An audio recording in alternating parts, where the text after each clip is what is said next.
श्री गणेशाय नमः। श्री गुरुवे नमः। शिव परिवार की जय हो। शिव पुराण श्री रुद्र संहिता प्रथम खंड 20वां अध्याय। भगवान शिव का कैलाश पर्वत पर गमन।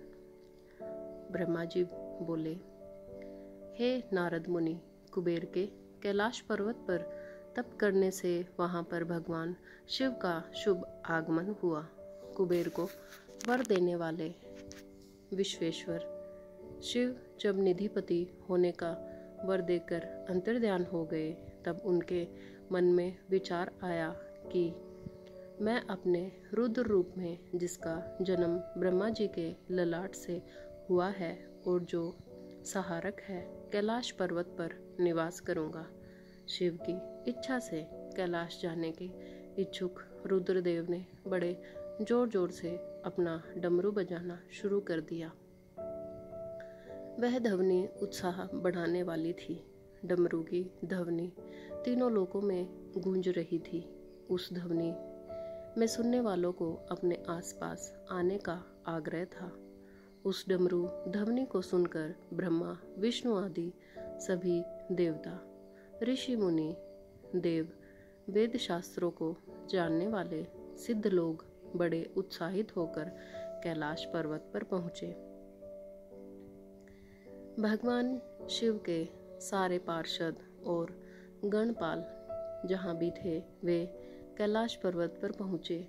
साथ ही असंख्य गणों सहित अपनी लाखों करोड़ों भयावनी भूत प्रेतों की सेना के साथ स्वयं शिवजी जी भी वहाँ पहुँच गए। सभी गणपाल सहस्त्रों भुजाओं से युक्त थे।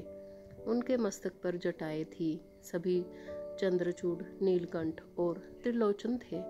हार, कुंडल, केयूर तथा मुकुट से वे अलंकृत थे। भगवान शिव ने विश्वकर्मा को कैलाश पर्वत पर निवास बनाने की आज्ञा दी।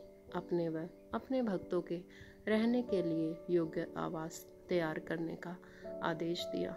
विश्वकर्मा ने आज्ञा पाते ही अनेकों प्रकार के सुंदर निवास स्थान वहां बना दिए। उत्तम मुहूर्त में उन्होंने वहां प्रवेश किया।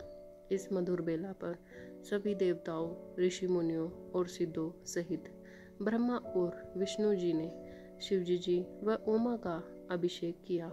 विभिन्न प्रकार से उनकी पूजा अर्चना और स्तुति की। प्रभु की आरती उतारी। उस समय आकाश में फूलों की वर्षा हुई।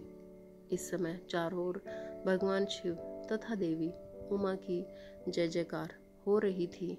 सभी की स्तुति से प्रसन्न होकर भगवान शिव ने उन्हें उनकी इच्छा के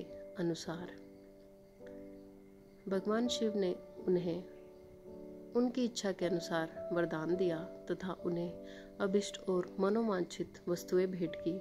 तत्पश्चात भगवान शंकर की आज्ञा लेकर सभी देवता अपने अपने निवास को चले गए। कुबेर भी भगवान शिव की आज्ञा पाकर अपने स्थान अलकापुरी को चले गए। तत्पश्चात भगवान शंभु वहां निवास करने लगे। वे योग साधना में लीन होकर ध्यान में मग्न रहते।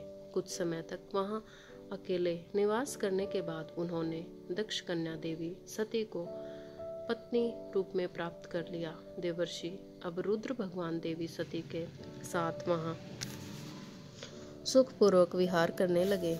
हे नारद, इस प्रकार मैंने तुम्हें भगवान शिव के रुद्र अवतार का वर्णन और उनके कैलाश पर आगमन की उत्तम कथा सुनाई है। तुम्हें शिवजी जी व कुबेर की मित्रता और भगवान शिव की विभिन्न लीलाओं के विषय में बताया है। उनकी भक्ति तीनों लोकों का सुख प्रदान करने वाली तथा मनोवांछित फलों को देने वाली है। इस लोक में ही नहीं, परलोक में भी सद्गति प्राप्त होती है। इस कथा को जो भी मनुष्य एकाग्र होकर सुनता या पढ़ता है, वह इस लोक में सुख और भोगों को पाकर मोक्ष को प्राप्त होता है। नारद जी ने ब्रह्मा जी से का धन्यवाद किया और उनकी स्तुति की। वे बोले कि प्रभु, आपने मुझे इस अमृत कथा को सुनाया है।